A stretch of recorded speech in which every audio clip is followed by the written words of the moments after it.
Pagpamakuna sa dakbayan sa sugbuan lang sa mga nag-edad og 5 ngadto 11 anyos, gipahunong una kung ngano atong sayran pinaagi nining report.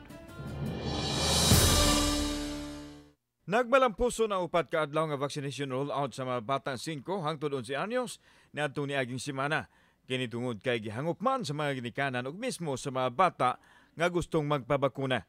Apan gustuhon man sa syudad sa Sugbo nga magpadayon ang momentum sa pediatric vaccination, dili kini mahimo kay kuwang ang bakuna alang sa naasong age bracket.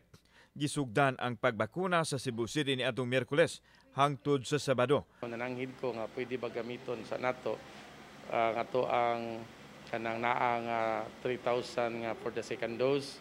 Pero ningon man sila nga ayaw lang kay tingalig dali ra ba kay 21 days, no?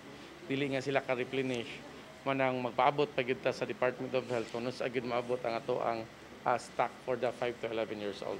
Malaumon hinuon ang dakbayan nga mapadad-an og dugang supply sa bakuna sa tinguha nga mapalapdan pa ang programa alang sa mga bata.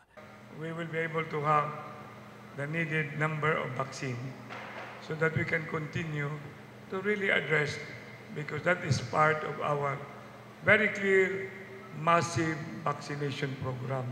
Lahi ang dosage sa bakuna sa mga bata ug sa mga dagko. Samtang nagpadayon ang vaccination sa mga nag-edad og 12 hangtod na sa 17 anyos ug sa mga hamtong. Kauban si Cleofer Lumayag, ako si Alan Domingo. Balitag, Bisdak.